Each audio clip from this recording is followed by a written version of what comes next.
قال الله تبارك وتعالى في كلامه المجيد: أعوذ بالله من الشيطان الرجيم. بسم الله الرحمن الرحيم.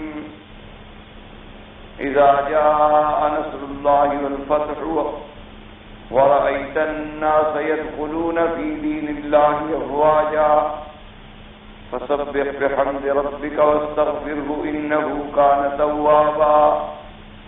قال المؤلف والمفسر رحمه الله تعالى: والصحيح أنه يسلم من كل ركعتين كما ورد في سنن أبي داود أن رسول الله صلى الله عليه وسلم كان يسلم يوم الفتح من كل ركعتين. وأما ما فسر به ابن عباس وعمر رضي الله تعالى عنهما من أن هذه السورة عافية إلى رسول الله صلى الله عليه وسلم روحه الكريمة. واعلم أنك إذا فتحت مكة وهي قريتك التي أخرجتك ودخل الناس في دين الله أفواجا فقد فرغ شكرنا بك في الدنيا وتهيأ للقدوم علينا والوفود إلينا، فالآخرة خير لك من الدنيا ولسوف يعطيك ربك فترضى.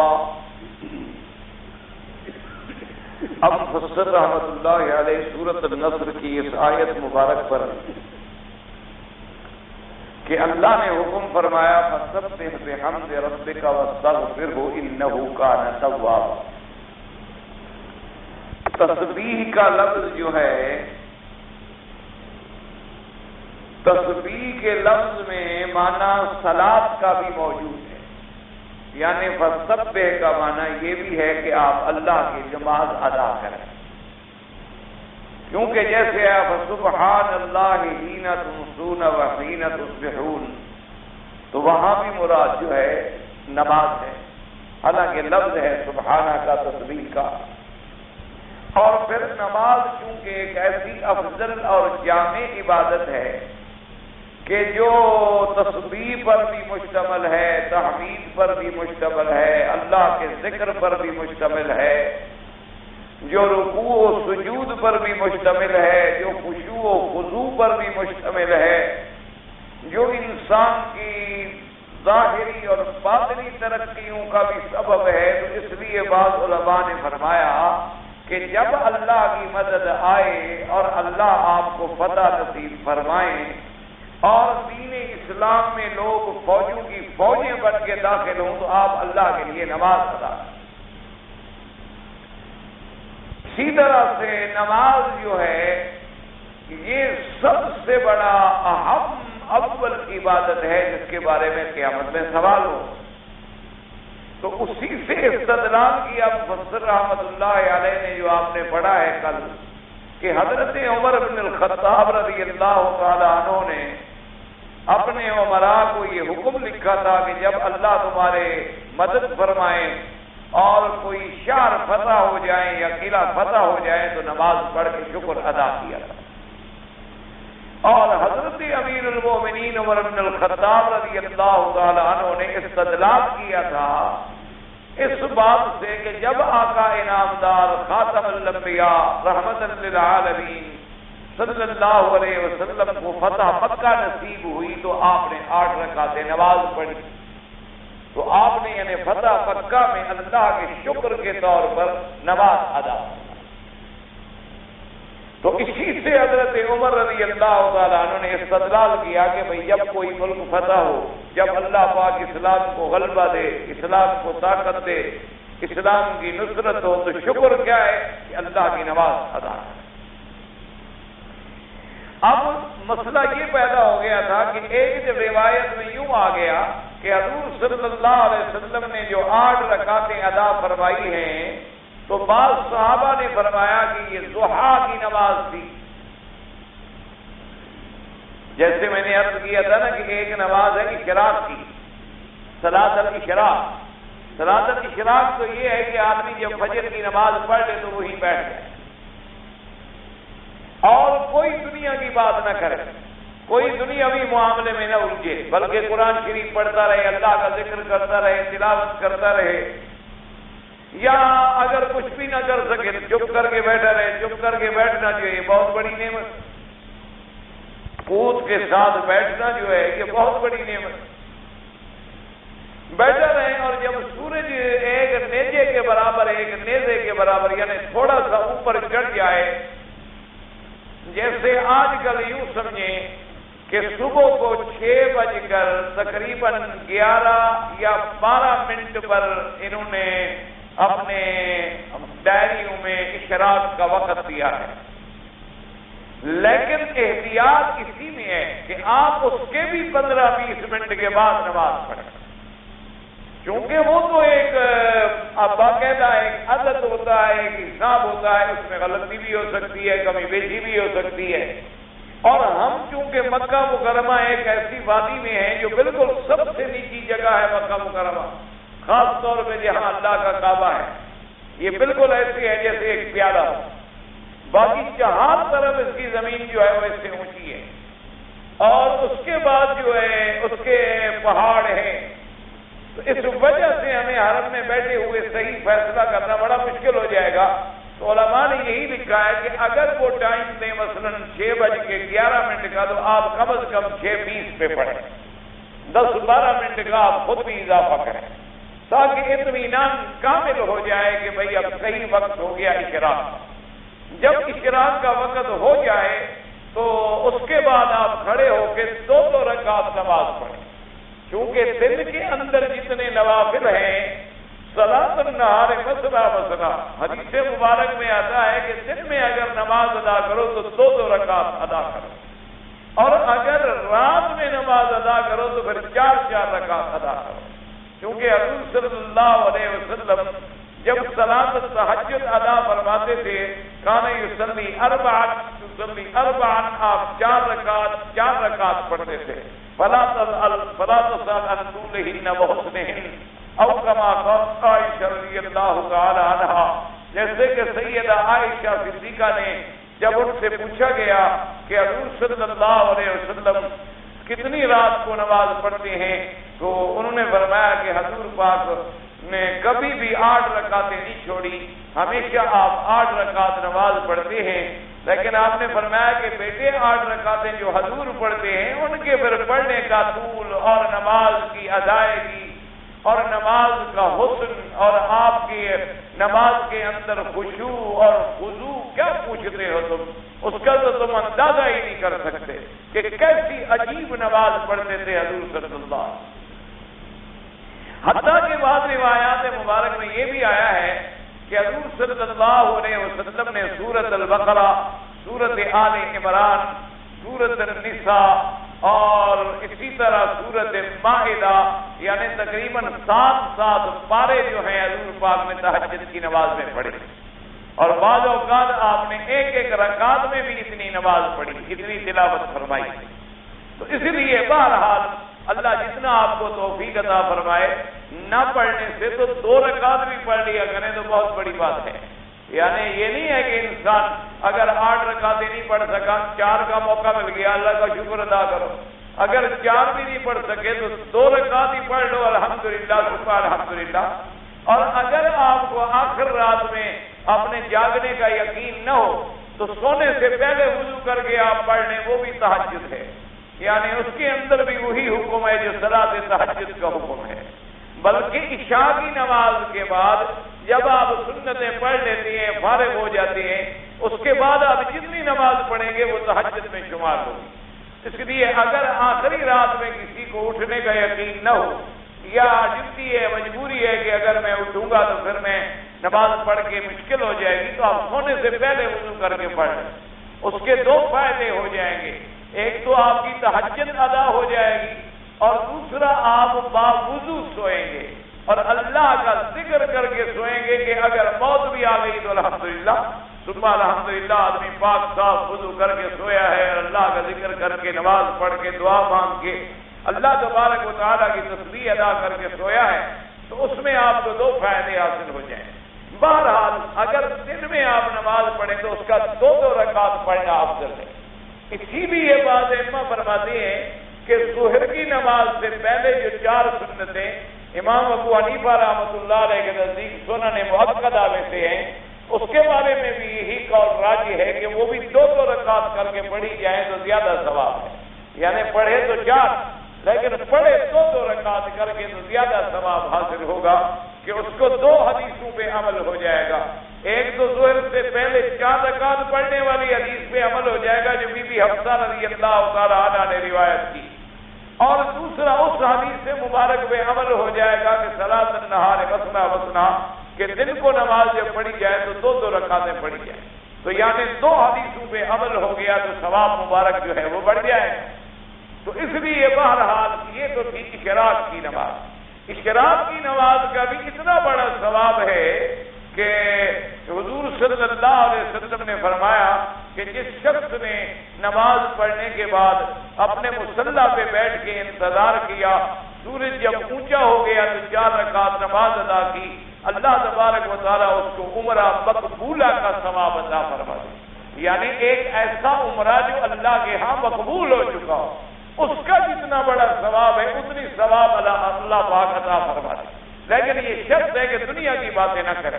اگر آپ نے نماز کے بعد کوئی دنیاوی بات چھوڑ دی تو پھر ثواب سے محروم ہو گیا، یعنی آپ کو یہ ثواب نہیں ملے گا، بیٹھنے کا تو ثواب پھر بھی ملے گا، نماز پڑھنے کا ثواب تو پھر بھی ملے گا، لیکن یہ جو حدیث مبارک میں فضیلت آئی ہے یہ حاصل نہیں ہوگی، یہ حاصل تب ہوگی ہاں اگر مجبوری ہے کہ آپ نے نماز پڑھی ہے مطاف میں اور درس ہو رہا ہے، اس جگہ آپ نے درس میں آنا ہے، یہ جائز ہے۔ اگر کسی نے نماز کے بعد طواف شروع کر دیا یہ جائز ہے۔ کسی نے نماز کے بعد چونکہ صفیں ایسی جگہ ہیں کہ طواف والوں کو تکلیف ہوگی، اٹھ کے پیچھے چلا گیا تو یہ جائز ہے، کیونکہ اس نے اپنی حرکت اپنے لیے نہیں کی بلکہ اللہ کے دین کے لیے کی ہے، اور گویا وہ اللہ تبارک و تعالیٰ کی عبادت میں مشغول ہے۔ یہ صلاۃ الاشراق ختم ہو گئی۔ اب صلاۃ الضحیٰ دیکھیں۔ صلاۃ الضحیٰ یہ ہے کہ جب سورج بالکل اوپر آ جائے، تقریباً 9، 9:30، 10 کا ٹائم ہو جائے اور دھوپ میں اتنی شدت آ جائے کہ چھوٹے اونٹنی کے بچے کے پاؤں بھی جلنے لگے، تو اب جناب ضحیٰ کا وقت ہو جاتا ہے۔ جیسے کہ آپ نے قرآن مقدس میں پڑھا ہے کہ موسیٰ علیہ السلام کا فرعون کے ظاہروں سے جب مقابلہ ہوا تو ٹائم مقرر جو کیا گیا تو وہ یہی ٹائم تھا کہ موعدکم یوم الزینہ وان یحشر الناس ضحیٰ۔ آپ نے فرمایا کہ وہ جو آپ کی عید کا دن ہے اور عین ضحیٰ کا وقت ہو، اس وقت لوگوں کو جمع کیا جائے، پھر حق اور باطل جو ہے سب کے سامنے واضح ہو جائے گا۔ تو اب بعض علماء اس طرف چلے گئے کہ حضور پاک نے جو 8 رکعتیں پڑھی ہیں وہ اصل میں صلاۃ الضحیٰ تھی، لیکن یہ قول راجح نہیں ہے، کیوں؟ حضور پاک کو مسافر تھے، مسافر کے لیے تو فرض بھی 2 رہ جاتی ہیں، جی جائے کہ وہ نوافل بھی ادا کرے، اور پھر میرے آقا صرف مسافر نہیں تھے، مسافر بھی تھے، مجاہد بھی تھے، یعنی حالت جہاد میں بھی تھے۔ آپ تو مکہ مکرمہ کی فتح کے لیے تشریف لائے تھے، اس لیے علماء نے فرمایا کہ وہ نماز ضحیٰ نہیں تھی بلکہ وہ صلاۃ شکر تھی کہ حضور پاک صلی اللہ علیہ وسلم نے مکہ کے فتح ہونے پر اللہ کا شکر ادا کیا اور آپ نے شکرانے کے طور پر وہ نماز پڑھی۔ تو اب یہ بات جو ہے ایک واضح ہو گئی کہ حضور پاک نے 8 رکعتیں نماز پڑھی اور بطور نماز شکر پڑھی۔ اب باقی مسئلہ یہ رہ گیا تھا کہ کیا آپ نے 8 رکعتیں ایک سلام کے ساتھ پڑھی؟ کبھی کبھی حضور پاک نماز رات میں بھی ایک سلام سے پڑھتے تھے۔ مقصد یہ ہے کہ آپ نے 8 رکعتیں پڑھی ہیں، رکعت پہ رکعت جا رہی ہے اور آخر میں جا کر ایک دفعہ بیٹھ گئے تشہد میں اور سلام پھیر دیا، یعنی بتسلیمۃ واحدہ۔ لیکن حدیث صحیح یہ ہے کہ کان یسلم علی کل رکعتین، کہ حضور صلی اللہ علیہ وسلم ہر 2 رکعتوں پر سلام پھیرتے تھے، 2 رکعت 2 رکعت 2 رکعت 2 رکعت، اس طرح کر کے آپ نے یعنی 4 دوگانے 8 رکعتیں حضور صلی اللہ علیہ وسلم نے نماز ادا فرمائی۔ اب جب یہ بات ہو گئی تو اب مفسر رحمۃ اللہ علیہ فرماتے ہیں کہ باقی ایک اشکال رہ گیا کہ بھئی اگر فتح مکہ والے دن حضور پاک نے اس صورت پہ عمل کرتے ہوئے نماز شکر ادا کی ہے تو حضرت ابن عباس رضی اللہ تعالیٰ عنہ کا یہ سمجھنا کہ بھئی اس صورت میں حضور کی وفات کی خبر چھپی ہوئی ہے، حضور صلی اللہ علیہ وسلم کو اللہ تبارک و تعالیٰ کی طرف سے اشارہ دیا گیا کہ آپ کی وفات کا وقت جو ہے وہ قریب آ چکا ہے، تو حالانکہ فتح مکہ کے بعد تو حضور صلی اللہ علیہ وسلم تقریباً ماشاءاللہ 2 سال سے بھی زیادہ عرصہ زندہ رہے، تو اس کا کیا مراد ہے؟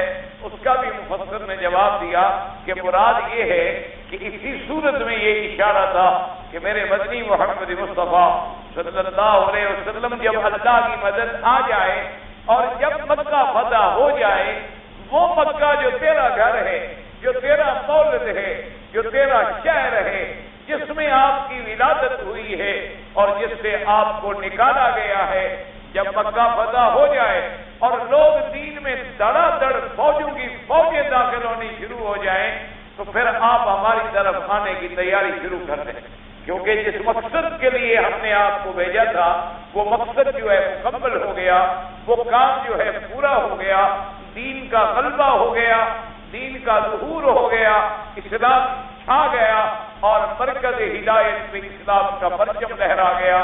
تو اس لیے مفسر رحمۃ اللہ علیہ فرماتے ہیں کہ اب دونوں باتیں جو ہیں وہ جمع ہو گئی، یعنی اس میں فتح مکہ کا اشارہ بھی موجود ہے اور حضور صلی اللہ علیہ وسلم کی وفات کی طرف اشارہ بھی موجود ہے کہ جب مکہ فتح ہو جائے، جب مکے میں آپ کا غلبہ ہو جائے، جب دین میں یدخلون فی دین اللہ افواجا کی پوزیشن آ جائے کہ لوگ دین اسلام میں جماعتوں کی جماعتیں آنی شروع ہو جائیں، تو پھر آپ سمجھیں کہ آپ کا کام جو ہے تقریباً وہ مکمل ہو چکا ہے۔ اب آپ یتحیّأ للقدوم الینا، اب آپ تیاری کریں ہمارے طرف آنے کی، اب آپ بالکل تیار ہو جائیں۔ اسی لیے صحابہ فرماتے ہیں کہ اس سورت کے اترنے کے بعد حضور صلی اللہ علیہ وسلم نے عبادت میں اور زیادہ آپ نے محنت شروع فرما دی، یعنی آپ زیادہ سے زیادہ عبادت فرمانے لگے، زیادہ سے زیادہ شکر فرمانے لگے، زیادہ سے زیادہ اللہ کے ذکر میں مشغول ہو گئے، حتیٰ کہ ایسے حالات بھی ہوتے تھے کہ نماز پڑھتے پڑھتے میرے آقا کی قدم مبارک جو ہیں ان پہ ورم آ جاتی، یعنی اتنی دیر حضور کھڑے ہوتے تھے نماز میں، اتنی دیر نماز میں کھڑے ہوتے کہ کان یتورم قدماہ، بی بی صاحبہ فرماتی ہیں کہ آپ کے دونوں پاؤں پہ برف آ جاتی تھی اور حضور صلی اللہ علیہ وسلم کھڑے رہتے تھے، قیام فرماتے تھے۔ اور اسی طرح پھر حضور صلی اللہ علیہ وسلم کے روزے مبارک کہ آپ نے روزے رکھنے ہیں تو پھر معلوم یہ ہوتا تھا کہ کبھی افطار بھی نہیں کریں، یعنی متواتر روزے رکھتے چلے جا رہے ہیں۔ اس لیے اب دونوں باتوں کو مفسر رحمۃ اللہ علیہ نے جمع فرما دیا۔ اس لیے فرماتے ہیں کہ بھئی ابن عباس اور حضرت عمر رضی اللہ تعالیٰ عنہما نے جو فرمایا اس صورت میں وفات کی خبر ہے، تو اس کا مقصد یہ ہے کہ اذا فتح مکہ، جب مکہ فتح ہو جائے، فہی قریۃ کا، اور یہ وہ آپ کا شہر ہے جس سے آپ کو نکالا گیا، وَدَخَلَ النَّاسُ فِي دِينِ اللَّهِ أَفْوَاجًا، اور اللہ کے دین میں لوگ فوجوں کی فوجیں داخل ہو جائیں، فَقَدْ فَرَغْنَا بِكَ فِي الدُّنْيَا، اب دنیا کے ساتھ معاملہ ختم ہو گیا، فَتَحَيَّا لِلْقُدُومِ عَلَيْنَا وَالْوُفُودِ إِلَيْنَا، اب آپ تیاری کریں ہماری طرف آنے کی، فَالْآخِرَةُ خَيْرٌ لَكَ مِنَ الدُّنْيَا، اب آخرت جو ہے وہ آپ کے لیے دنیا سے زیادہ بہتر ہے، وَلَسَوْفَ يُعْطِيكَ رَبُّكَ فَتَرْضَىٰ، اور اللہ کا آپ سے وعدہ ہے کہ اللہ تبارک و تعالیٰ آپ کو، جیسے دنیا میں اللہ نے اپنا وعدہ پورا کر دیا کہ آپ کے دین کو غالب کر دیا، آپ کو غالب کر دیا، فتح مکہ کے بعد آپ کی آنکھیں ٹھنڈی کر دی، اسی طرح ہمارا وعدہ ہے کہ آخرت میں بھی ہم آپ کو ایسی شفاعت عطا فرمائیں گے کہ آپ راضی ہو جائیں۔ اس لیے میرے آقا نے فرمایا کہ قیامت والے دن میں کوئی ایک شفاعت نہیں کروں گا، آپ نے فرمایا انا اشفع و اشفع و اشفع، میں سفارش کروں گا اللہ کی درگاہ میں پھر شفاعت کروں گا، میں پھر شفاعت کروں گا، میں پھر شفاعت کروں گا، حتیٰ کہ اللہ تبارک و تعالیٰ مجھے حکم دیں گے اور فرمائیں گے کہ حل رضیت یا محمد، اب تم راضی ہو گئے نہیں ہو گئے؟ تو میں کہوں گا رضیت یا رب، رضیت یا رب، ہاں میرے رب میں راضی ہوں، ہاں میرے اللہ میں راضی ہوں۔ اسی لیے حضرت ابن عباس اور حضرت علی رضی اللہ تعالیٰ عنہ فرماتے تھے کہ یہ سورت، یہ آیت مبارک جو ہے فَلَسَوْفَ يُعْطِيكَ رَبُّكَ وَتَرْضَىٰ، وہ فرماتے تھے ارجع آیۃ فی کتاب اللہ، اللہ کے قرآن میں سب سے زیادہ امید والی آیت مبارک یہ ہے۔ ان سے پوچھا گیا کہ حضرت کیسے امید والی آیت ہے؟ انہوں نے فرمایا جب اللہ نے وعدہ کر دیا ہے کہ اپنے نبی کو راضی فرمائیں گے، اور حضور تو رحمت للعالمین ہیں، آپ تو راضی ہوں گے ہی نہیں جب تک کوئی امتی جہنم میں پڑا ہو، تو اس کا مطلب ہے کہ سارے نکلیں گے جہنم سے حضور کے امتی۔ اس لیے فرمایا یہ بڑی امید دلانے والی آیت ہے، یہ بڑی رحمت والی آیت ہے کہ اللہ تبارک و تعالیٰ نے آپ سے وعدہ فرما دیا۔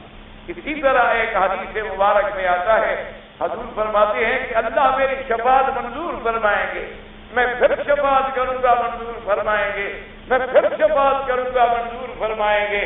اور حضور نے یہ بھی فرمایا کہ اس دن مجھے اللہ عزت بخشیں گے کہ جب سارے پیغمبر خاموش کھڑے ہوں گے تو بولنے والا میں ہوں گا، جب سارے پیغمبر درخواست دینے کی ضرورت نہیں کریں گے تو درخواست کرنے والا میں ہوں گا۔ اور فرمایا کہ جب ساری دنیا کو بولنے کی طاقت نہیں ہوگی تو سب سے پہلا میں اللہ کا نبی ہوں گا جو اللہ کے عرش کے نیچے سجدہ کروں گا اور اللہ کے آگے شفاعت کی درخواست کروں گا، اور اسی عالم میں اللہ مجھے اپنے محامد سکھلائیں گے، اپنے حمد کے طریقے بتلائیں گے جو اب میں نہیں جانتا، ان محامد سے میں اللہ کا حمد کروں گا، اور اس کے بعد مجھے حکم ہوگا ارفع راسک یا محمد، محمد عربی صلی اللہ علیہ وسلم اب آپ سجدے سے سر اٹھا لیں، آپ نے جو مانگا ہم نے آپ کو دے دیا ہے۔ اس لیے فرماتی ہیں کہ میری شفاعت سے جب امت باہر آ جائے گی تو صرف جہنم میں وہ لوگ بچ جائیں گے جن کے دلوں میں من کان فی قلبہ مثقال ذرۃ من ایمان، یعنی جن کے دلوں میں ذرے کے برابر بھی ایمان ہوگا وہ رہ جائیں گے جہنم میں۔ حضور فرماتے ہیں کہ میں پھر عرض کروں گا کہ یا رب پروردگار عالم، یہ جو باقی رہ گئے ہیں بیچارے، ان کے دل میں چلو کچھ نہ صحیح ایمان ہے تو صحیح، ذرے کے برابر ہی صحیح ایمان تو ہے، مہربانی کریں ان کے بارے میں بھی میری درخواست منظور فرما لیں، ان کو بھی جہنم سے نکالا جائے۔ اللہ پاک فرمائیں گے کہ میرے مدنی آپ ان کو رہنے دیں، ان کو میں اپنی رحمت سے نکالوں، تو اللہ تبارک و تعالیٰ پھر ان کو بھی اپنی رحمت سے نکال دیں گے۔ یعنی کوئی جہنم میں نہیں بچے گا جس کی موت ایمان پہ آئی ہے۔ اگر کسی کی موت کفر پہ آئی ہے، کسی کی موت شرک پہ آئی ہے، کسی کی موت بت پرستی پہ آئی ہے، کسی کی موت قبر پرستی پہ آئی ہے، کسی کی موت غیر اللہ کو حاجت روا سمجھتے ہوئے آئی ہے، اس کے لیے تو شفاعت کا سوال ہی پیدا نہیں ہوتا، کیونکہ قاعدہ ہے ان اللہ لا یغفر ان یشرک بہ ویغفر ما دون ذلک لمن یشاء۔ اللہ نے وعدہ فرما دیا، حکم فرما دیا کہ میرا مدنی جو لوگ کفر و شرک پہ مریں گے ان کی ہم مغفرت نہیں کریں، ان کے ماضیوا جو گناہ ہے میں چاہوں تو معاف کر، کتنا بڑے سے بڑا گناہ کیوں نہ ہو، کیونکہ شرک جو ہے یہ بغاوت ہے، اور بغاوت دنیا کے بادشاہ معاف نہیں کرتے تو اللہ کہاں معاف کر دو۔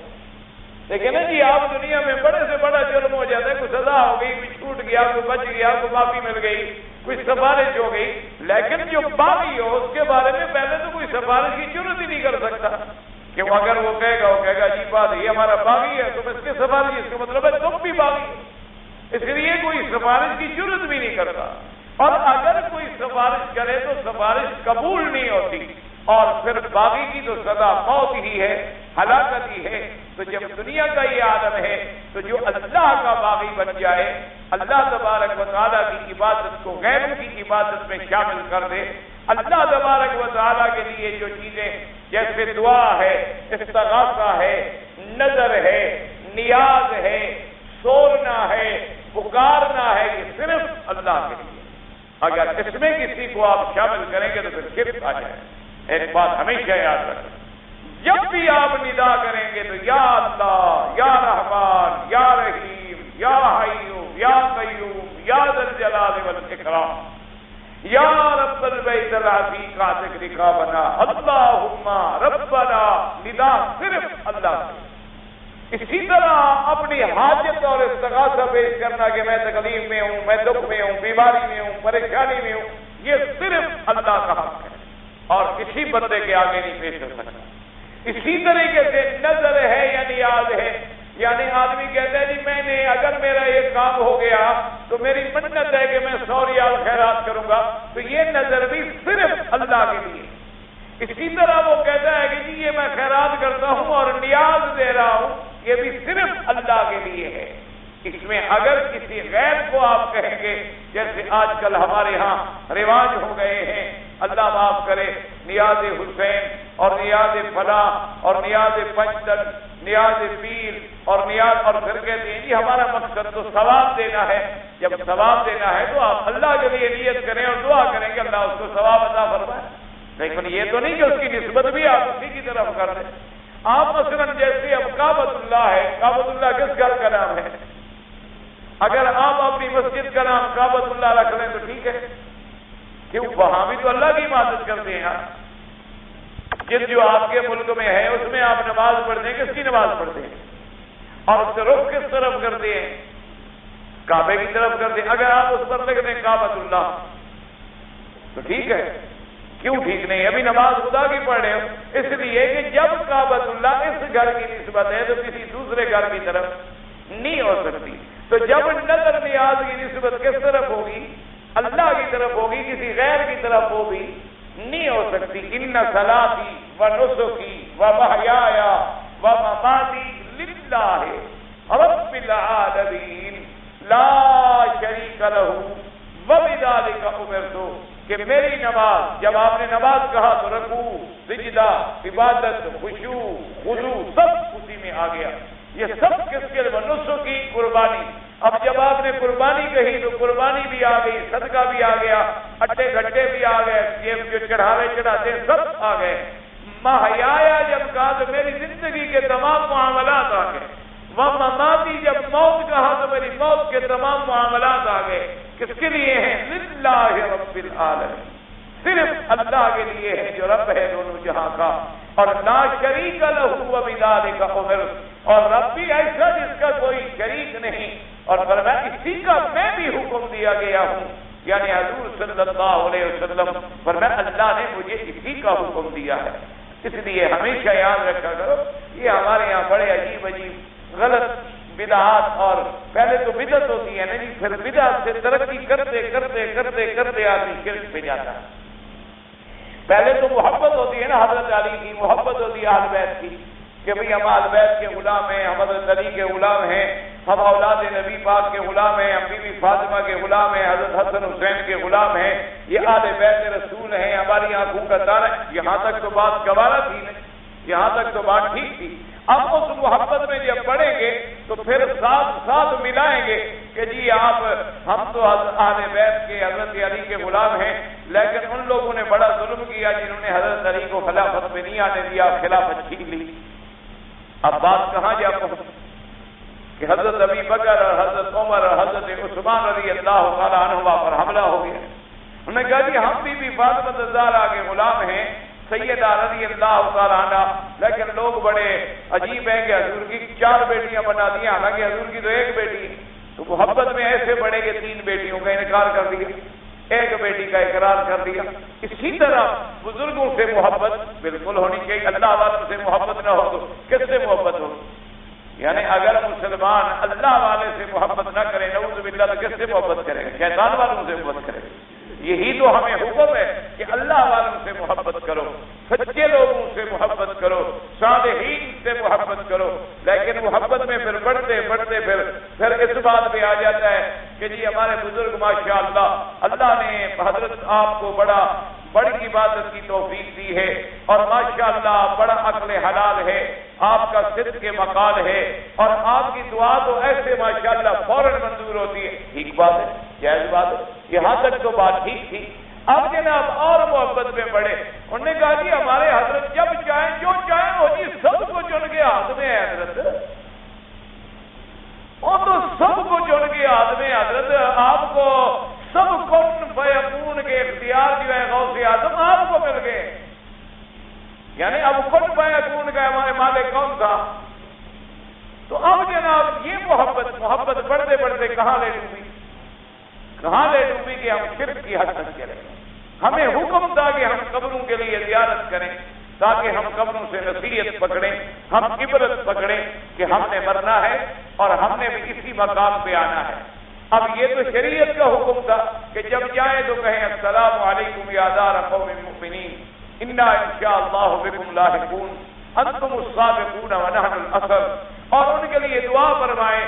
اور بعض روایات میں آتا یہ بھی کہ ابشروا ان الساعۃ آتیۃ لا ریب فیہا وان اللہ یبعث من فی القبور، اور اسی طرح یہ بھی آتا ہے کہ ان کے لیے مغفرت کی دعائیں مانگے کہ اللہ ان کی مغفرت فرما، اللہ ان کی قبروں کو نور سے بھر دے، اللہ ان کے درجات کو بلند فرما دے، میرا اللہ ان کو جنت الفردوس کے اعلیٰ سے اعلیٰ مقامات عطا فرما، اور یہ دعائیں مانگے۔ اب یہاں تک تو شریعت نے اجازت دی تھی نا جی۔ اب اس کے بعد جب آئے تو ہم نے دروازے پہ آ کے سجدہ کیا، پھر قبر پہ آ کے سجدہ کیا، پھر ہاتھ باندھ کے ماشاءاللہ قبر کے آگے کھڑے ہو گئے، اور پھر اس یقین کے ساتھ کھڑے ہو گئے کہ میں جو کچھ کر رہا ہوں صاحب قبر دیکھ بھی رہا ہے اور مجھے حکم بھی دے رہا۔ اور پھر اس کے بعد سیدھا کہا کہ قبر والے ہم تو تیرے پاس آئے ہیں، ہم تو تیری دربار میں حاضر ہیں داتا، تیرے بغیر کچھ بھی نہیں، یہ سب تیری نگری ہے، ڈوب جائے تیری نگری ہے، بچ جائے تیری نگری ہے، اب ہم تو تجھ سے لینے کے لیے آئے ہیں، مہربانی کر مجھے بچہ عطا فرما دے۔ اب آ گیا شرک، اب آ گیا کفر۔ اللہ تبارک و تعالیٰ سے دعا کرو کہ اللہ شرک سے بچائے، اللہ کے اولیاء کی محبت دعا کرو اللہ ہمیں نصیب کرے۔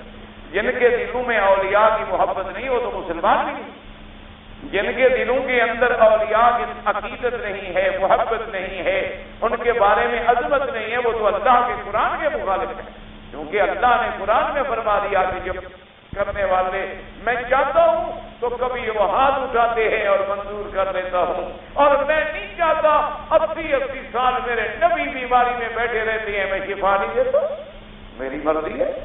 ایوب علیہ السلام کتنا عرصہ بیماری میں بیٹھے رہے، حضرت یعقوب علیہ السلام کتنے عرصہ حضرت یوسف علیہ السلام کی جدائی میں روتے رہے، لیکن اللہ تبارک و تعالیٰ نے، اللہ کو یہی منظور تھا کہ ہم اپنے بندے کا اور امتحان لیں، ہم اپنے بندے کا اور امتحان لیں، ہم یعقوب علیہ السلام کو اور آزمائشوں میں ڈالیں کہ میرا نبی ہو کر بیٹے کی محبت میں اتنا آ گیا۔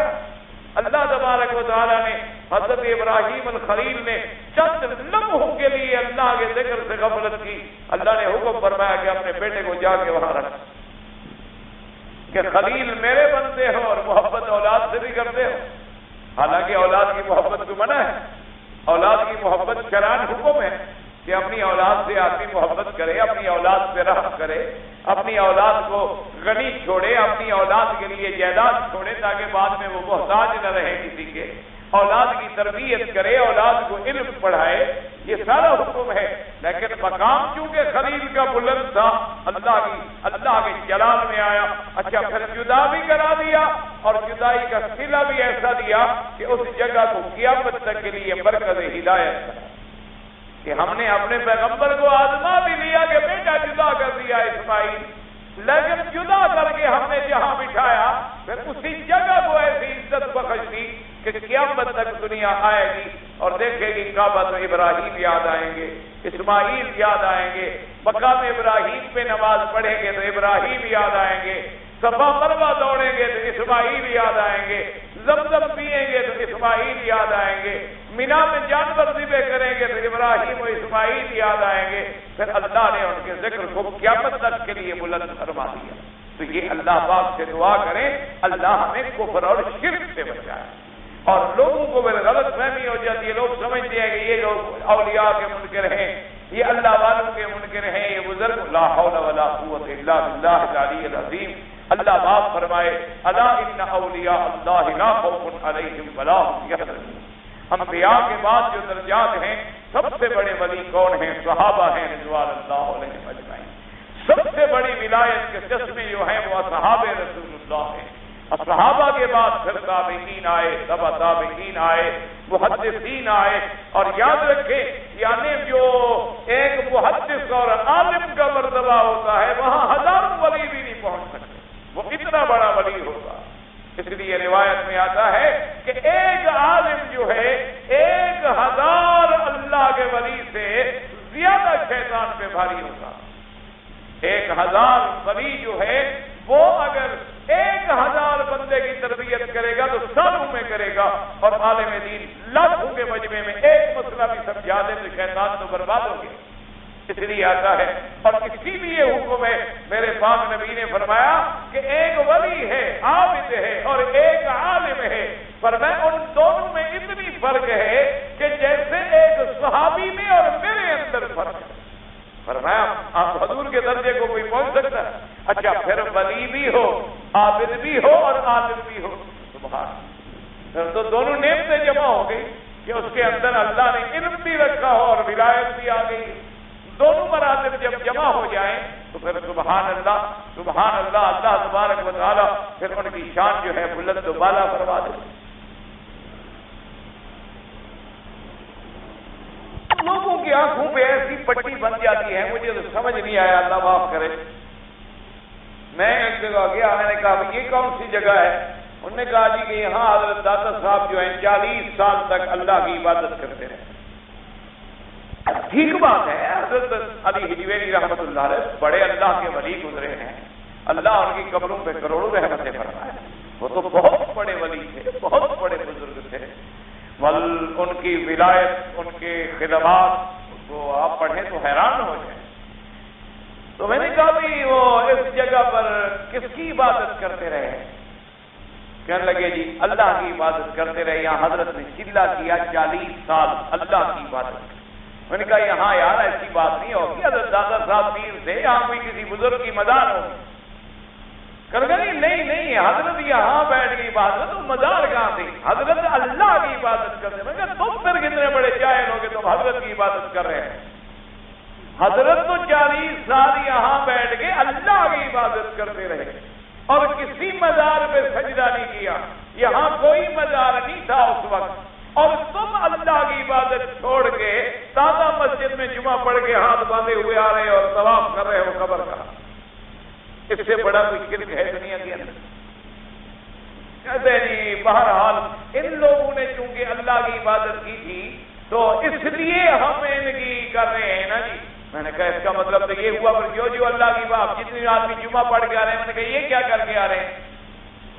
کہتے یہ بھی اللہ کی بات ہے۔ کا ان کی بھی باتیں شروع کریں، ان کا کیا قصور ہے کہ جو ابھی تمہارے سامنے جمعہ پڑھ کے آ رہے ہیں، آخر یہ بھی تو اللہ کی عبادت کر کے آ رہے ہیں، تو جو اللہ کی عبادت کر کے آتا ہے ہم سب کے سجدے شروع کر دیں اور سب کے طواف شروع کر دیں کہ صحیح ختم ہو گیا دین کا۔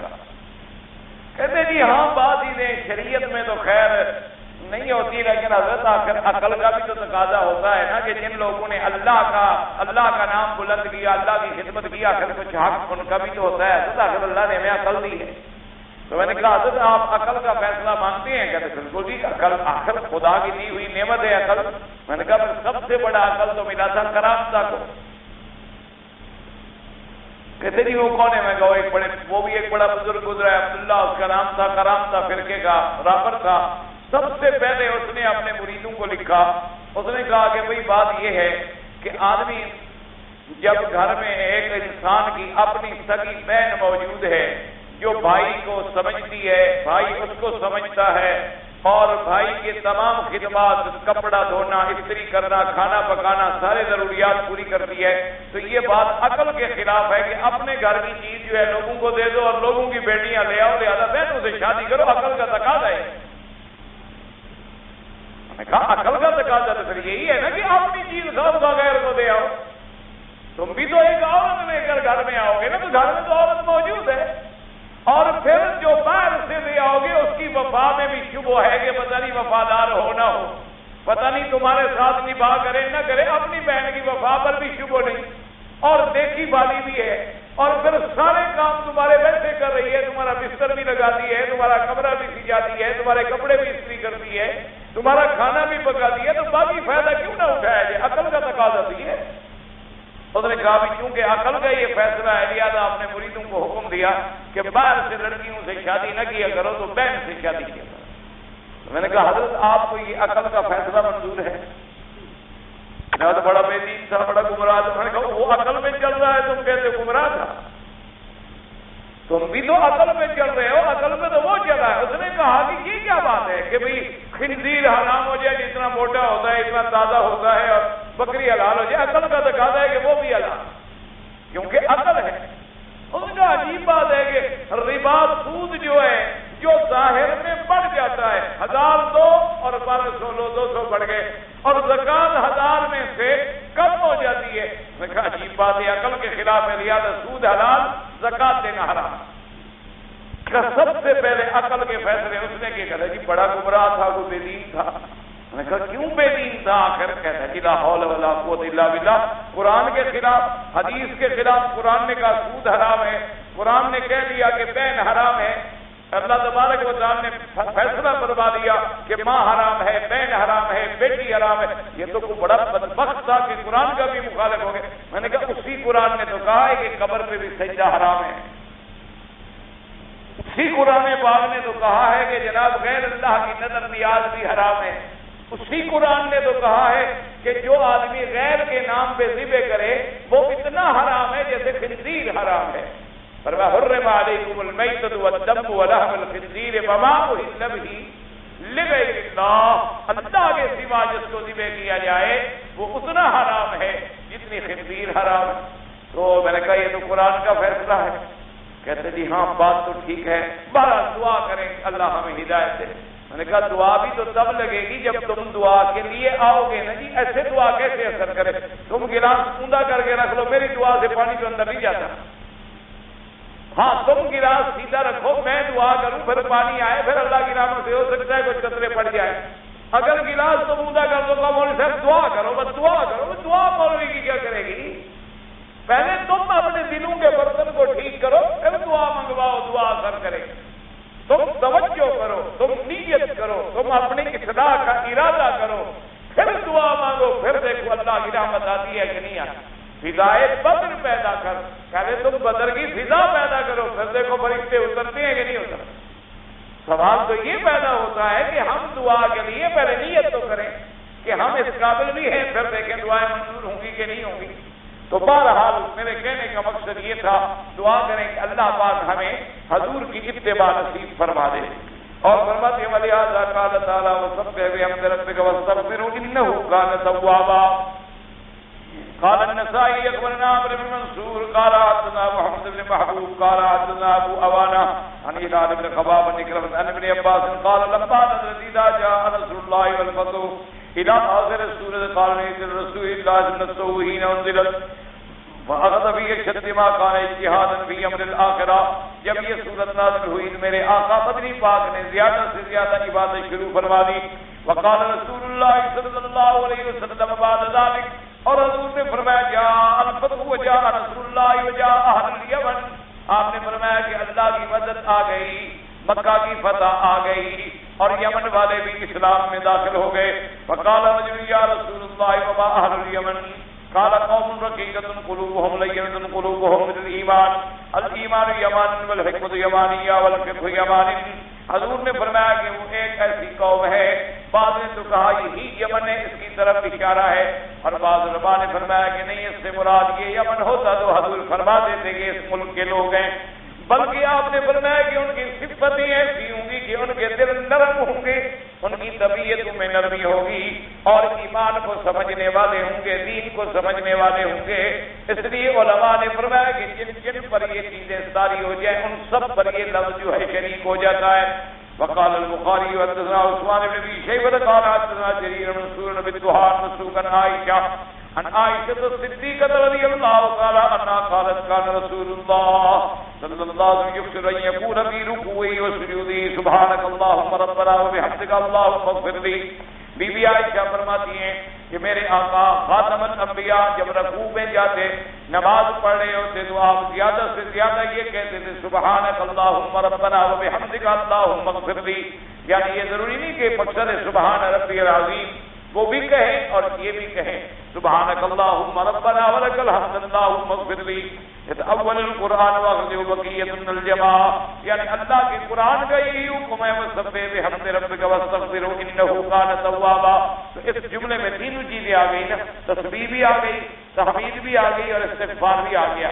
سبحانک اللہم ربنا وبحمدک اللہم اغفر لي، تسبیح بھی آ گئی، حمد بھی آ گیا، اور استغفار بھی آ گیا۔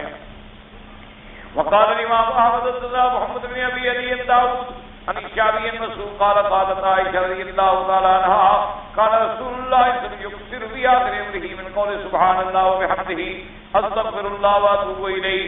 بی بی عائشہ صدیقہ رضی اللہ تعالی عنہا فرماتی ہیں کہ حضور پاک اپنی آخری زندگی مبارک میں یہ کلمات زیادہ کہتے تھے، سبحان اللہ وبحمدہ استغفر اللہ واتوب الیہ. یاد کرتے ہیں کرو جو وظیفے آئے نا حدیث میں، جن وظیفوں کو میرے آقا نے پڑھا ہے ان کو یاد کیا کرو، ان میں بڑی برکت، ان کے اندر جو برکات ہیں وہ کسی بات میں نہیں. ہمارے یہاں بڑی مشکل یہ ہو گئی ہے کہ پیر کوئی وظیفہ بتا دینا جی، پیر کہنا اپنے مرید کو کہ یہ وظیفہ تم نے پڑھنا ہے، اور پڑھنا بھی 41 رات ہے، اور پڑھنا بھی ایسی جگہ ہے جو بالکل جنگل ہو اور جہاں کوئی 2000 سال پرانا قبرستان ہو، یا دریا کا کنارہ ہو اور کھڑے بھی ایک ٹانگ پہ ہونا ہے. یہ چاہے مرید کھڑا بھی ہوگا چاہے مر جائے. اور جو وظیفے میرے مدنی پاک نے بتلائے ہیں جی مشکل ہے جی، حدیث پاک میں یاد نہیں.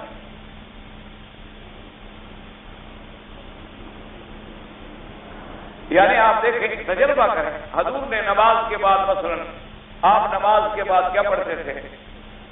سبحان اللہ، الحمدللہ، اللہ اکبر، لا الہ الا اللہ وحدہ لا شریک لہ، اسی طرح آیت الکرسی، اسی طرح اللہ احد، قل اعوذ بالفلق، قل اعوذ بالناس.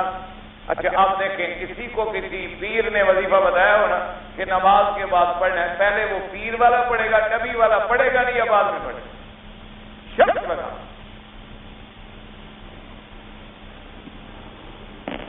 اس کی وجہ یہ ہے کہ لوگ کیا کریں، باقاعدہ کتابوں میں لکھا ہے کہ ایک آدمی مرید ہونے کے لیے گیا حضرت کی خدمت میں، اور نے کہا حضرت مجھے مرید کر لیں. تو انہوں نے کہا کہ بھائی سوچ لو، میں تمہیں مرید نہیں کرتا. یہ حضرت معین الدین چشتی کے بارے میں لکھا ہے رحمت اللہ علیہ. تو کہتے ہیں وہ دوسرے دن پھر گیا، اس نے کہا حضرت مہربانی کرو مجھے مرید کر لو. تو حضرت نے فرمایا کہ نہیں بھائی تم سوچ لو، اچھی طرح مرید ہونا آسان بات نہیں ہے، اچھی طرح سوچ لو. خیر جناب اس نے کہا جی میں نے تو سوچ لیا ہے جی مہربانی کرو. خیر ان نے بھی مرید نہ کیا. تیسرے دن وہ پھر حاضر ہو گیا. حضرت نے فرمایا بھی سوچ لو، سوچ لو اچھی طرح سے. مرید کرنا بڑا مشکل کام ہے، مرید ہونا بھی بڑا مشکل کام ہے. اس نے کہا جی نہیں میں نے تو مرید ہونا ہے ہر شکل میں تو اب آپ کا دروازہ نہیں چھوڑوں گا، میں نے تو مرید ہونا ہی. تو آپ نے کہا کہ اچھا رات کو عشاء کے بعد جب میں نماز سے فارغ ہو جاؤں اور علیحدہ بیٹھا ہوں تو آ جانا. وہ آ گیا اور آپ نے کہا کہ میرے سامنے بیٹھ جاؤ اور کہا کہ پڑھو لا الہ الا اللہ چشتی رسول اللہ. کتابوں میں ہے بات.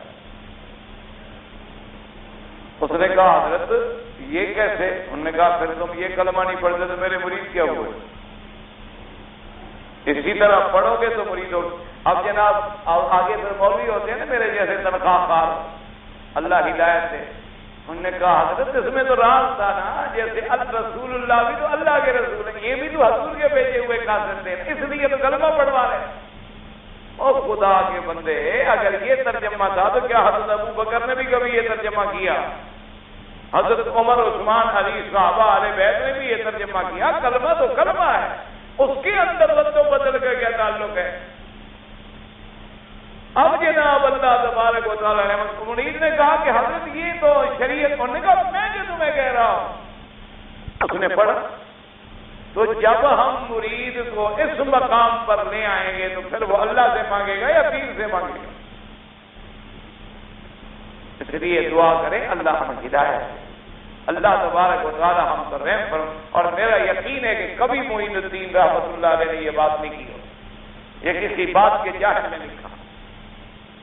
وہ اتنے بڑے بزرگ تھے، اللہ کے ولی تھے، اللہ ان کی قبروں پہ کروڑوں رحمتیں فرمائے، جنہوں نے ہندوؤں میں سے 90,000 ہندو کو مسلمان کر ڈالا ہو، جنہوں نے 90,000 ہندو کو توحید کا کلمہ پڑھایا ہو. ان سے کبھی یہ امید ہو سکتی ہے کہ وہ ایسی بات کریں؟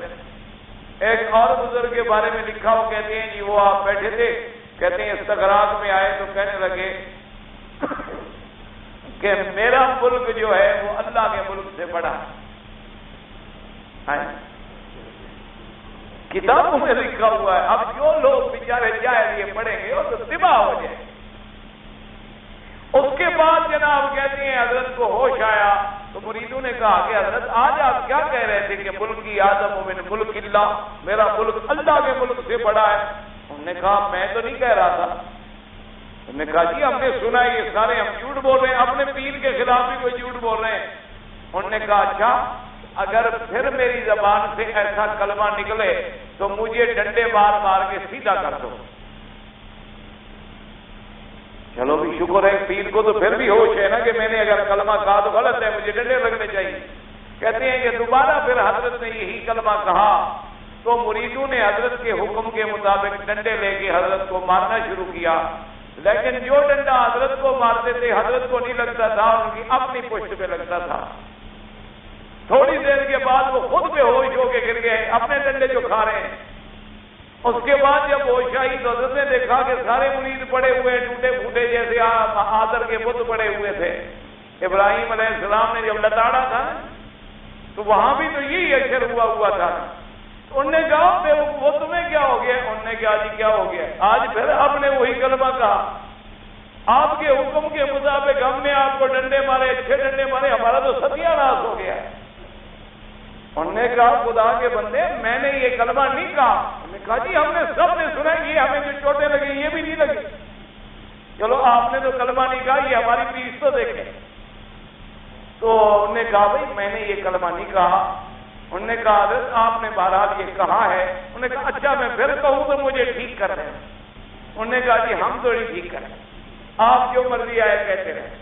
تو انہوں نے کہا کہ اچھا بات یہ ہے کہ تم نے میری بات سمجھی نہیں۔ اب دیکھو آگے ایک مولوی صاحب اس کا ترجمہ فرما رہے ہیں کہ انہوں نے کہا کہ آپ لوگوں نے میری بات سمجھی نہیں، کیونکہ اللہ کا ملک جو ہے میں اللہ کا ملک ہوں۔ ہاں جی ٹھیک ہے۔ انہوں نے کہا لیکن میرا ملک تو اللہ ہے، لہٰذا میرا ملک بڑا ہوا نا، اللہ کا ملک تو چھوٹا ہوا کہ اللہ کے ملک میں تو صرف میں ہوں۔ زیادہ فرمائے کہاں بنی چلی یہی بات، اسی طرح لوگ گمراہ ہوتے ہیں۔ انا للہ و انا الیہ راجعون۔ اللہ تبارک و تعالیٰ سے دعا کرو کہ اللہ ہمیں ہدایت عطا فرمائے۔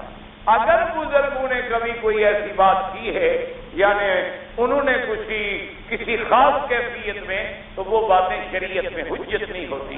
نہ ان باتوں کو کبھی شریعت میں لانا چاہیے، نہ ان باتوں کو کبھی کتابوں میں لکھنا چاہیے، نہ ان باتوں کو کبھی عوام الناس کے سامنے لانا چاہیے۔ کبھی کبھی انسان ہے، انسان پہ کچھ کیفیات ہوتی ہیں، آدمی کبھی کسی محبت میں غرق بیٹھا ہوتا ہے اور اس محبت کی کیفیت میں خدا جانے اس کے سامنے کیا بات ہوتی ہے وہ کہہ جاتا ہے، لیکن وہ باتیں شریعت میں حجت نہیں ہوتی۔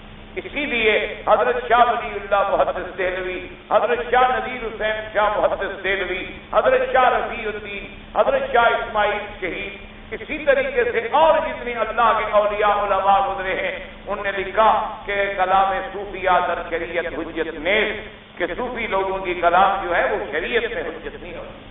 شریعت کے اندر حجت صرف اللہ کا کلام ہوتا ہے یا فرمان محمد مصطفیٰ ہوتا ہے صلی اللہ علیہ وعلا آلہ واصحابہ وسلم تسلیما کثیرا کثیرا۔ تو بہرحال اب ہماری بھی بدقسمتی ہے کہ ایک بات اگر پیر بتلا دے وہ اس پہ تو بالکل پکے۔ اچھا ایک ابھی بھی پیر ہے ماشاءاللہ ہمارے اپنے ملک میں ہے، ہدایت دعا کرو اللہ اس کو بھی ہدایت، اللہ مجھے بھی ہدایت ہے، اللہ اس کو بھی۔ میں نے بڑی کوشش کی ملنے کی، لیکن ہے وہ بڑا سمجھدار ہے۔ اس کی مرید ہونے کی پتہ ہے پہلی شرط کیا ہے؟ جو آدمی اس کے پاس جاتا ہے نا مرید ہونے کے لیے، وہ کہتے ہیں سوچ لو بھائی مرید ہونا چاہتے ہو؟ ہاں انہوں نے کہا اچھا آج کے بعد نماز پڑھنی، آج کے بعد نماز نہیں پڑھنی۔ اور انہوں نے کہا اگر داڑھی ہو تو کہتے ہیں ابھی جاؤ کریم، ابھی جا کے شیو کرا کے آؤ، ابھی جلدی سے ابھی شیو کرا کے آؤ، نماز بند کر دو۔ اگر بلیتی شراب ملے تو بہت اچھی ہے، ورنہ دیسی کا ایک آدھا گھونٹ روز پی لیا کرو، اور وہ بھی نہ ملے تو بھنگ جو ہے نا وہ بڑی ضروری ہے، وہ تو ملنگوں کو بھی 14 طبق سیر کرا دیتی ہے۔ اب اندازہ کرو، اور وہ پیر ہے۔ میں نے بڑی کوشش کی اس سے ملوں، بڑی مشکل سے مجھے اس کا ٹیلی فون ملا، میں نے اس کو ٹیلی فون کیا، اس کا بھی آگے تو آپ سنا ہے وہ تو بڑا وزیر بن گیا ہے، تو آگے کوئی نوکر ہوگا، خلیفہ ہوگا، پتہ نہیں کوئی ہوگا۔ اس نے کہا جی آپ کس کو ملنا چاہتے ہیں؟ میں نے کہا میں نے حضرت صاحب سے ملاقات کرنی ہے، اور میں بڑا مسافر ہوں، دور سے آیا ہوں، مکہ شریف سے آیا ہوں، اور میرا یہ نام ہے اور تمہارے بزرگ مجھے جانتے ہیں، ان سے کہو کہ بھئی میں ملنا چاہتا ہوں۔ اس نے جناب پہلے تو آگے جواب دیا کہ حضرت جی حضرت کی عبادت میں مشغول ہیں اور اس وقت وہ اپنے مراقبے میں ہیں، تو نہ تو ٹیلی فون سن سکتے ہیں اور نہ جواب دے سکتے ہیں، تو حضرت جب عبادت سے فارغ ہوں گے۔ میں نے کہا مریدوں کو عبادت سے چھٹی کرا دیتی ہیں، آپ کون سی عبادت میں مشغول ہے؟ اور میں نے کہا مراقبہ شراقبہ نہیں ہوگا، حضرت نشے میں پڑے ہوں گے، تم اس کو جا کے میرا نام تو کہو۔ وہ کہتے ہیں جی آپ کون ہے گستاخی کرے؟ میں نے کہا گستاخ ہے، میں تمہارے پیر کو بھی جانتا ہوں، اس کے باپ کو بھی جانتا ہوں، تم جا کے اس کو میرا نام تو کہو شریف آدمی کو۔ اس نے خیر تھوڑی دیر کے بعد کہا جی اپنا نمبر دے دیں۔ میں نے نمبر دے دیا، میں مسافر، میرا کون سا نمبر، جہاں میں بیٹھا ہوا تھا دے دیا۔ انہوں نے کہا اسی نمبر۔ اس نے پھر ٹیلی فون کیا، انہوں نے کہا جی حضرت کو میں نے آپ کا پیغام دے دیا ہے، وہ کہتے ہیں کہ آپ جہاں ٹھہرے ہوئے ہیں وہاں میں رات کو عشاء کے بعد حاضر ہوں گا، تو آپ مہربانی کریں میرے پاس نہ آئیں، میں وہاں آؤں گا، یہ ادب کے خلاف ہے کہ میں آپ کے پاس نہ آؤں اور آپ میرے پاس آئیں، یہ بری بات ہے۔ تو میں نے کہا نہیں حضرت نہیں آئیں گے، تم مجھے بتلاؤ حضرت کس وقت ہوتے ہیں؟ حضرت بالکل رات انشاءاللہ شہر سے بھی غائب ہو جائیں گے، میرے پاس اس کا باپ بھی نہیں ہے۔ کہتے ہیں جی آپ تو بڑے گستاخ ہیں، معلوم ہوتا ہے وہابی ہیں، مکے سے آئے ہیں نا؟ میں نے کہا ادھر سارے وہابی۔ اس نے کیا آنا تھا، کیا ملنا تھا، وہ نکل گیا، بس بہانہ بنا گیا، جان چھڑوا گیا۔ آپ کے نماز نہ پڑھو، بھائی کفر ہے نماز نہ پڑھے، دعا کر اللہ اس کو ہدایت۔ بھائی میرا کوئی دشمن تو نہیں ہے نا، ہمارے کوئی اللہ معاف کرے کسی سے دشمنی ہے، اللہ ان سب کو ہدایت دے، اللہ ان کو دین کے کام کی توفیق دے، اللہ تبارک و تعالیٰ ان کو اتباع رسول اللہ کی توفیق دے، اللہ پاک انہیں بھی ہمیں بھی حضور پاک کا غلام بنا، حضور صلی اللہ علیہ وسلم کے نقش قدم پہ چلا۔ ایک اور آپ کے علاقے میں پین ہے ماشاءاللہ، وہ اچھا خاصا جیپ پہ جا رہا ہوتا ہے، 4-5 جیپیں پیچھے ہوتی ہیں مریدوں کی، جاتے جاتے کہتے سر جلدی جیپ روک دو، جا کر کھڑا۔ اب جیپیں کھڑی ہوئی ہیں، لوگ تماشا دیکھ رہے، اور جیپیں جب سڑک پہ 4-5 کھڑی کر دو ٹریفک تو ساری جام ہو گئی، سارا جہان دیکھ رہے، حضرت کھڑے ہیں وہاں۔ گھنٹہ 2 گھنٹے کے بعد واپس آئے اور جناب باقاعدہ اپنے آنسو بہ رہے ہیں۔ میں نے کہا کیا بات ہے؟ کہا حضور پاک جا رہے تھے، میں ملنے گیا۔ خدا کا خوف کرو،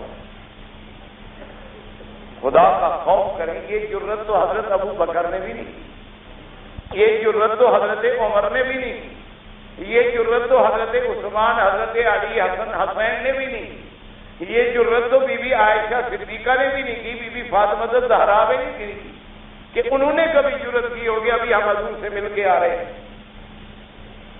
بھئی ہم کہاں جائیں؟ دعا کرو اللہ ہدایت، اللہ پاک اس پیر صاحب کو بھی ہدایت دے، وہ زندہ ہے، مجھے پتا ہے زندہ ہے، اللہ ان کو ہدایت دے، اللہ ان سے دین کا کام لے، اللہ تبارک و تعالیٰ ان کو اتباع سنت رسول کی توفیق عطا فرمائے۔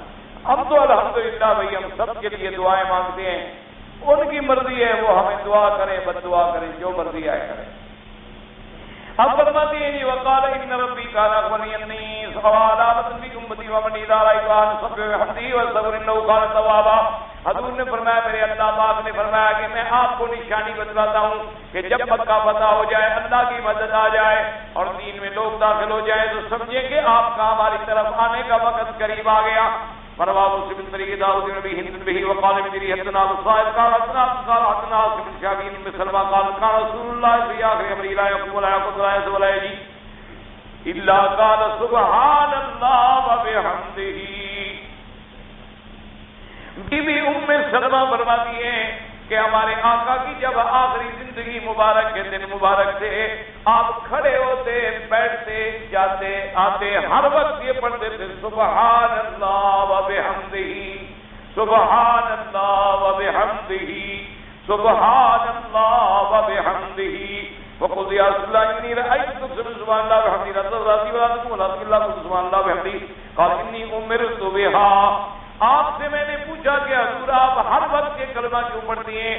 آپ نے فرمایا میرے اللہ نے مجھے حکم فرمایا وَسَبِّحْ بِحَمْدِ رَبِّكَ وَاسْتَغْفِرْهُ إِنَّهُ كَانَ تَوَّابًا وقت كتبنا حدیث کا فارغ مجلس میں جمعیت ہوگی الفارغ جد المفردین ویکتبها هنا.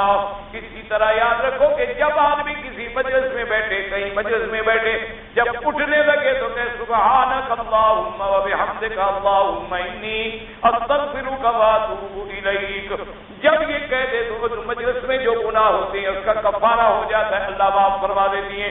وقال الامام احمد بن وکیع سائر اسحاق نبی عبیدہ اللہ قال ما نزلت علی رسول اللہ. جب حضور کا نام آیا درود شریف پڑھا کریں علی رسول اللہ صلی اللہ علیہ وسلم اذا جاء رسول اللہ فتقان یقتضا قرا ورقا ان یقول سبحانک اللہم ربنا وبحمدک اللہم اغفر لی انک انت التواب الرحیم. 3 دفعہ حضور رکوع میں پڑھتے تھے.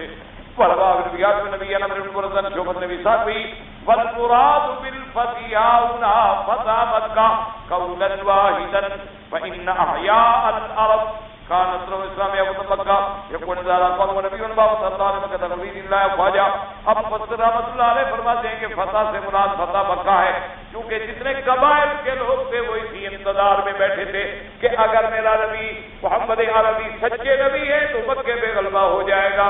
جب مکے میں فتح ہو گئی تو لوگ فوراً اسلام کے اندر داخل ہو گئے.